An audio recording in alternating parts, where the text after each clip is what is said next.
Las señales del mercado, los personajes claves del mundo empresarial y todo lo que quieres saber en el ámbito de los negocios con José Tomás Santamaría, director del Diario Financiero, en la 100.1, esto es DF en Infinita. Una presentación de con el mejor plan para tus planes, Colmena está contigo y Europcar Tattersall, tu solución en movilidad. ¿Necesitas contratar un par de camionetas para la faena? Cotiza en europcar.cl, tu solución en movilidad.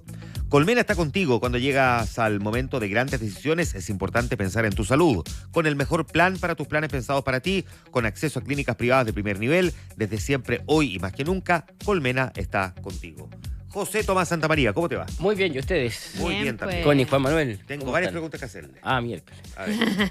Vamos a ver si soy capaz. Hace como una semana le preguntaba si tenía WhatsApp con Luis Hermosilla. No, ahora tengo varias preguntas. ¿Se lava el pelo con el VIP? ¿Te gustan los tulipanes? ¿Fuiste a buscar tu tulipán y has hecho clase en la San Sebastián? Parece que no a todas las anteriores. Ya, qué bueno. Qué tranquilidad. Qué tranquilidad. Hablemos de la Universidad de San Sebastián porque... Hablemos de la Universidad de San Sebastián por dentro, porque claro, muchas veces el foco está más bien puesto en la polémica y en lo que le está ocurriendo a las distintas personas que han tenido que salir de la Universidad de San Sebastián o la situación de Marcela Cubillo. Contemos cómo ha vivido la universidad por dentro esta crisis que se desató, recordemos, solo para hacer un breve resumen, hace algunas semanas atrás, cuando se empiezan a conocer los audios, o sea, más bien los chats de Luis Hermosilla, y entonces varias personas que trabajaban, o algunas personas que trabajaban en la universidad, empiezan a aparecer mencionadas en varias de estas mensajerías, ¿cierto? El primero fue el ex fiscal Manuel Guerra, con respecto al cual se inició una investigación y que era docente y que tuvo que dejar la universidad. También lo dejó Felipe Ward, que también era docente, tenía un cargo incluso directivo. En el caso de él también hay una investigación que iniciaría la Fiscalía a propósito de una supuesta gestión que se habría hecho para acelerar unos permisos de un proyecto del Grupo Patio. También dejó la universidad. Pero a él lo echaron en estricto rigor de la universidad. O le pidieron que se fuera porque lo que no dice, sabían... La versión oficial que dicen en la universidad, cuando uno conversa internamente con ellos, la universidad hasta el momento no ha dicho nada públicamente, pero cuando uno conversa con ellos es que todos ellos han decidido, antes digamos de que los echen, han decidido salir, decidido renunciar. La universidad no sabía que aparentemente le estaba prestando asesoría a la Municipalidad de la Florida.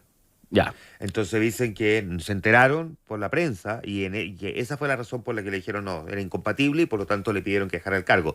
Eso fue públicamente lo que se dijo. Claro. Distinto es lo que haya ocurrido en términos fue en el internos. mismo momento. Claro. El caso es que, esta semana a este caso, el del ex fiscal Guerra y al caso de Felipe Ward, se unió el caso del ex ministro Andrés Chadwick, que ocupaba la presidencia de la Universidad de San Sebastián. Él, aparece mencionado en muchos mensajes por Luis Hermosilla. Hasta el momento no conocemos de conversaciones de él con Luis Hermosilla, sino que es que Luis Hermosilla lo menciona a él en distintas conversaciones. Lo que sí sabemos y que se supo un tiempo después es que sí hubo una gestión que él hizo. Él llamó a un comisionado de la CMF para hacer gestiones a favor de la corredora de bolsa STF, que es propiedad de los hermanos Sauer y que es la causa original, ¿cierto? Es como el primer hito original que dio después paso al caso Factop y al caso Audio. Ahora, la Fiscalía lo ha dicho, no hay nada que permita investigar a Andrés Chadwick como imputado, ¿ya? En ninguna de estas causas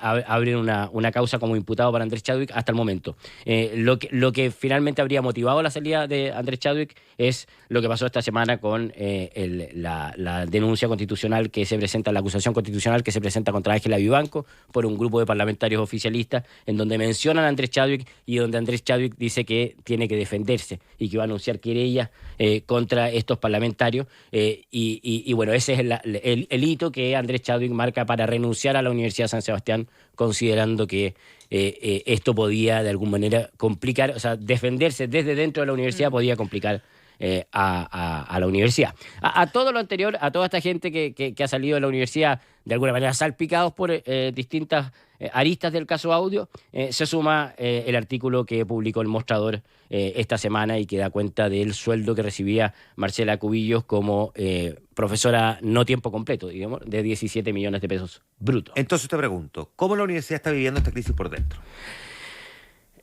Yo creo que un primer tema interesante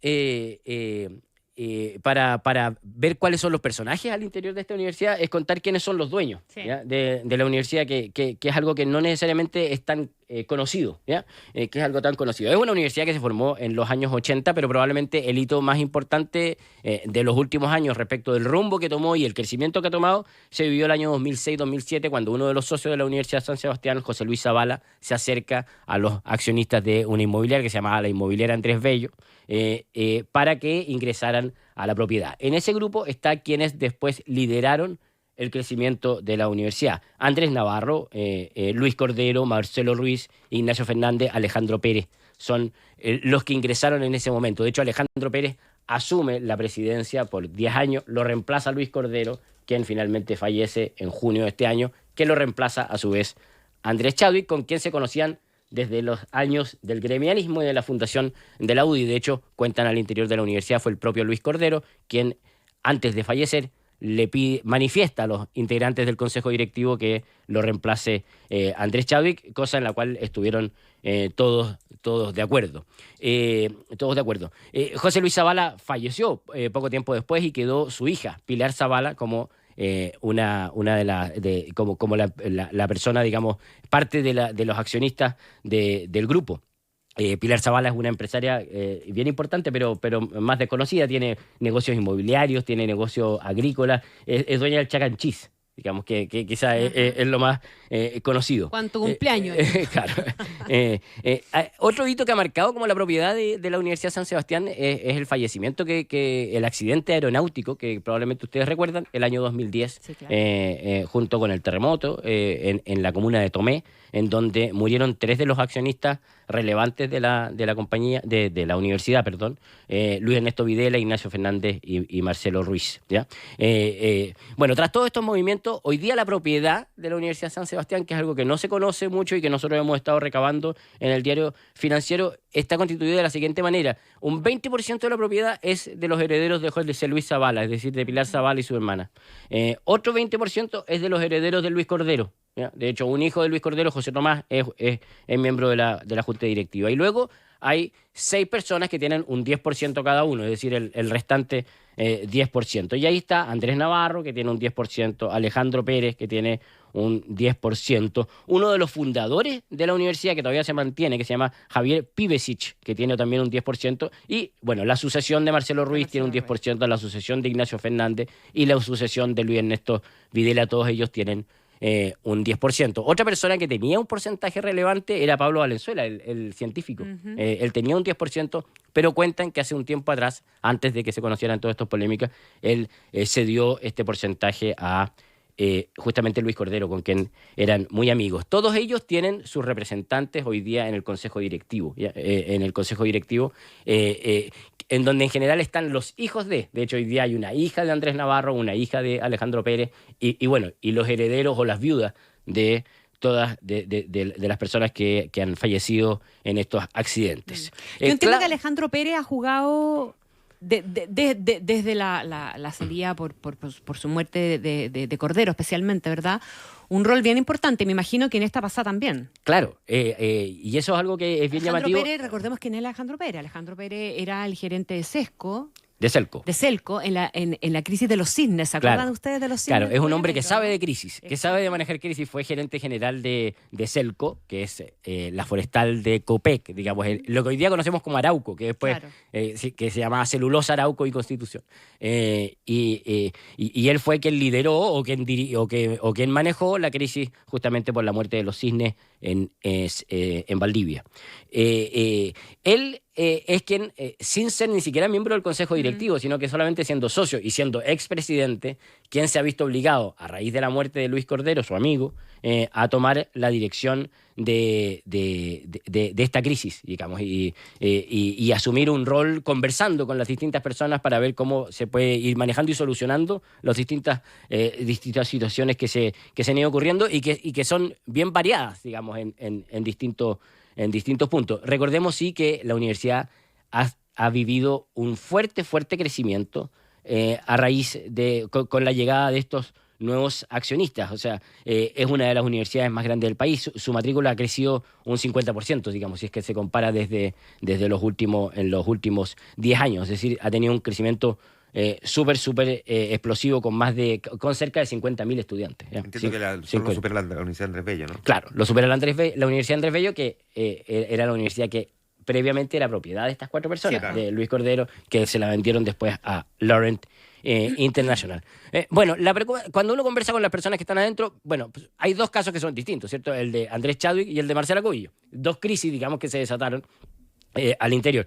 Respecto de Andrés Chadwick, que renunció esta semana, por supuesto que apenas empezó a aparecer su nombre vinculado al caso Audio, aunque recordemos, sin ninguna sospecha aún de que lo pueda mostrar como imputado en la causa. El tema se empezó a seguir muy de cerca por los integrantes del Consejo, por los socios también más antiguos que hoy día no están en el Consejo, como es el caso de Alejandro Pérez, quienes tuvieron muchas conversaciones con el mismo Andrés Navarro y con los distintos socios de la universidad para entender cuál era su rol. Ellos fijaron un límite. El límite era que efectivamente hubieran pruebas que pudieran transformar a la persona en un imputado, ¿ya? En un imputado. Esa quizás es la diferencia, como comentábamos recién, entre Felipe Ward y Manuel Guerra, donde sí habían señales que podían dar cuenta de que estas personas podían ser investigadas, versus Andrés Chadwick, en donde incluso en entrevistas que dieron en el Diario Financiero, de hecho, los fiscales han dicho que Andrés Chadwick no está siendo investigado como imputado y que de hecho si fuera a declarar, declararía como testigo. Y ese es el límite que ellos se trazaron y por eso es que, pese a que esta polémica ya surgió hace un par de semanas, todavía no se había tomado ninguna determinación de que él saliera. Sin embargo, efectivamente, las acciones legales que Andrés Chadwick decidió tomar contra los parlamentarios fue el hito que marcó. Hubo una junta directiva el día miércoles en donde Andrés Chadwick les planteó que él prefería salir para no defenderse bajo el paraguas de la Universidad San Sebastián, y así evitar que más adelante esto se complicara más y le pidieran la renuncia, digamos. Entonces, para evitar justamente eso, es que él decide dar un paso al costado, cosa en la cual en la Junta Directiva estuvo de acuerdo. O sea, hubo unanimidad en estar de acuerdo en que era un buen momento para que él dejara la universidad y así poder ir dejando atrás lo más posible toda esta polémica en la que se ha visto envuelta la universidad estas últimas semanas, y que es lo que más les interesa a Alejandro Pérez y al grupo de personas que lideran la universidad. La otra polémica son los 17 millones de pesos de Marcela Cubillo, ¿cierto? Déjame preguntarte una cosa. No sé si tú pudiste tener luces de esto, pero hay quienes dicen, digamos, y en el reporteo sale mucho, que la filtración del sueldo de Marcela Cubillo tiene directamente que ver con la presencia y el poder y el espacio que se armó dentro de la propia Universidad Andrés Chadwick, con gente dentro de la universidad molesta por esta cuestión, porque hubiera como un espacio importante de la universidad o que la universidad estuviera eventualmente siendo cooptada por un grupo más bien de carácter político que académico y que podía salirse un poquitito de la idea. Claro, era como la facultad de la UDI. Claro, una cuestión así, como esta oficina de los ex ministros de Piñera, en el fondo. Tal como... y que lo habrían filtrado justamente para hacer pública esta situación que tiene molesta a mucha gente dentro de la universidad. Bueno, tal como dices tú, uno de los grandes temas al interior de la universidad es quién filtró el sueldo de Marcela Cubillos, que además era tal cual, o sea, fue una filtración exacta. Y la verdad es que la universidad todavía no lo sabe, digamos, quién fue la persona, pero sí admiten que da cuenta de un ambiente que da cuenta de una molestia que probablemente existe no lo sabemos, en el mundo académico o quizás en el mundo administrativo dentro de la universidad, esa molestia... que respecto de que por qué ella ganaba ese sueldo, que en la misma universidad lo admiten. A ver, hacen varias distinciones. Dicen, aquí no hay nada ilegal, digamos, no hay nada ilegal, y por eso están muy tranquilos respecto del oficio que les mandó la superintendencia. O sea, Ya, pero que antes de ir a eso, esa molestia venía de un poco antes, puede que haya venido con respecto de cuando se enteraron de la llamada a la CMF de Andrés Chadwick, que en la universidad esto haya sido como el principio de una cuestión que le empezó a generar incomodidad, y que en el fondo a partir de ahí es cuando empezaron a pedir que se cerraran los contratos más conflictivos. Hay algunos socios que efectivamente manifestaron su incomodidad cuando se conoce, porque en un principio la versión de Andrés Chadwick era internamente, era que Luis Hermosilla se aprovechaba de su nombre para hacer negocios, ¿cierto? Esa era como la versión original. Cuando se sabe que el propio Andrés Chadwick hizo una llamada para una persona que estaba siendo defendida por Luis Hermosilla, bueno, se dio pie para que esa versión... se cayera un poco, o sea, se cayera un poco, digamos, ¿cierto? Entonces, que a pesar de que eso hasta ahora no tiene nada de ilegal... No, porque Andrés Chadwick no era ministro, no tenía, era un abogado privado. Pero estéticamente es poco, pareció como poco prudente. Hay gente al interior de la universidad que no lo consideró bonito. Entonces, probablemente ese también fue otro hito que empezó a generar esa distancia o esas dudas respecto de cuál era el momento que Andrés Chadwick tenía que salir. Pero todavía no había ninguna razón para que cruzara ese límite que ellos mismos se habían autoimpuesto, que era cuando una persona efectivamente tuviera razones para ser declarada imputada. Hasta que viene el caso de Marcela Cubillo, la filtración del mostrador. Claro, que es la revelación del mostrador. Ahora... Cuando se revela este monto, los propios socios de la universidad se empiezan a preguntar cómo ocurrió esto, digamos. ¿Cómo llegó a los 17? ¿Cómo llegó a los Porque 17? no llegó ganando 17. Porque muchos de ellos no lo sabían, por lo menos con los que uno ha logrado conversar, no lo sabían. Ellos explican que la universidad tiene un sistema de remuneración, es decir, cuando un decano quiere nombrar a alguna profesora académica, como ese nombramiento tiene que pasar por un comité de contratación. Y si el caso es excepcional porque hay que pagarle un monto extra, que es algo que puede ocurrir cuando tú tienes un profesor muy destacado, eso tiene que verlo ya aguas arriba, probablemente en la rectoría se tiene que definir ese sueldo. Ella entró el año 2020 ganando 3 millones de pesos, eso es lo que dicen. Y en algún momento, dentro de estos 4 años que han transcurrido, ella elevó su renta de 3 millones de pesos a 10 millones de pesos, más otros 3 millones de pesos por lo que hacía en la editorial, ¿ya? Y el resto es reajuste de IPC, digamos, para llegar a los 17 millones de pesos, que recordemos son brutos, ¿eh? Sí. Es un sueldo bruto. ¿Qué pasó en ese momento? ¿Por qué se llegó ahí? Según las distintas personas que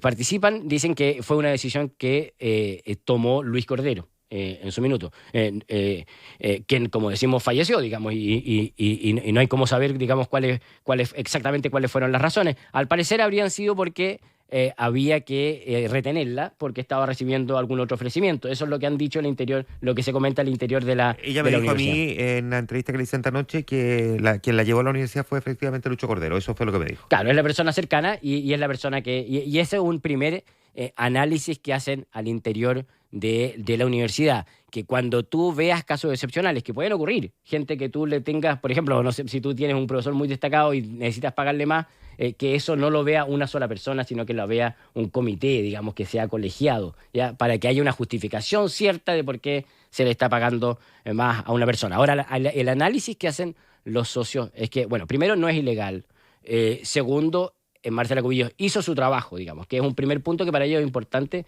por el oficio que mandó la superintendencia. La superintendencia lo único que podría cuestionar es que ella no hubiera hecho el trabajo, es decir, que hubiera sido un contrato simulado, ficticio, digamos, para pagarle por un trabajo que no se estaba haciendo. Ellos dicen y van a concentrar la defensa en eso, en demostrar que sí se hizo el trabajo. Ahora, evidentemente es un sueldo muy alto, eso lo reconocen internamente dentro de la universidad, y que se sale de todos los esquemas de remuneración. Es el único caso, además. Han investigado Y no hay otro caso, digamos, que tenga esta situación que se sale totalmente del esquema, y ahí hacen una autocrítica respecto de cómo se definió ese sueldo, de cómo se llegó a ese monto, y bueno, y se están tomando los caminos para que no vuelva a ocurrir, porque no solamente genera estas polémicas una vez que se conoce, sino que también genera los ruidos internos, que son los que conversábamos recién y que son los que se demuestran a raíz de la filtración. Es decir, el solo hecho que se filtre demuestra el ambiente que había internamente, probablemente de malestar de muchos respecto del sueldo que ella recibía. Y aquí podemos teorizar sobre por qué se filtró, pero no lo sabemos, porque mientras no sepamos quién filtró no vamos a saber por qué, porque algunos dicen se filtró por la disputa que hubo entre Peñalosa y Cubillos, otros dicen que se filtró por la UDI, pero la verdad es que mientras no sepamos quién filtró no vamos a saber nunca cuál es la razón. Pero lo que sí es que abre una investigación por parte de la Superintendencia de Educación. ¿Qué es lo que puede investigar la Superintendencia aquí? Porque puede cuestionar el sueldo. Ellos, bueno, eso habrá que esperar lo que defina finalmente la Superintendencia, pero para lo que están preparados en la universidad es que la Superintendencia no puede cuestionarles el sueldo porque eso es parte de la libertad de administración que se le otorga a una universidad, más aún si es una universidad Hay que ver privada. hasta dónde le puede cuestionar el que este tipo de cuestiones puedan terminar violando el espíritu de la ley. El espíritu, claro. O sea, ¿Cuál es el alcance de eso? Lo que tiene que determinar es si hizo las clases. Sí hizo las clases, sí trabajó. Y el otro gran cuestionamiento que en el fondo, que es el que ustedes estaban comentando recién, es que la universidad haya terminado siendo un refugio, ¿cierto? Claro. De personas que De salieron un la lote uni- político. Y ahí cuando uno conversa con los directivos dicen, bueno, es natural, la universidad tiene una forma de pensamiento, digamos, tiene una forma de pensamiento, y es natural que esa forma de pensamiento esté más ligada a personas que salieron del gobierno de Sebastián Piñera, y por lo tanto no es raro que cuando ese gobierno terminó, muchas de esas personas hayan terminado trabajando. Sí te mencionan que hay otras personas de otros sectores políticos que trabajan en la universidad. Bueno, el propio rector, Hugo Lavados, fue ministro de la presidenta Bachelet, y otras personas que trabajan en la universidad, pero hay varios, digamos, decanos que trabajaron durante el gobierno Piñera. Ellos defienden esto no es un refugio para sectores políticos, para un sector A político pesar de la en particular. definición de proyecto político que hizo, de proyecto educativo que hizo Marcela Cubillos. Tal cual. José Tomás, hasta la próxima semana. Hasta la próxima. Chau. semana. Nos vemos. 8:04. Esto fue DF en Infinita con José Tomás Santamaría, director del Diario Financiero. Un espacio para conversar e informarse por la 100.1. Una presentación de Con el mejor plan para tus planes, Colmena está contigo. Y Europcar, Tattersall, tu solución en movilidad.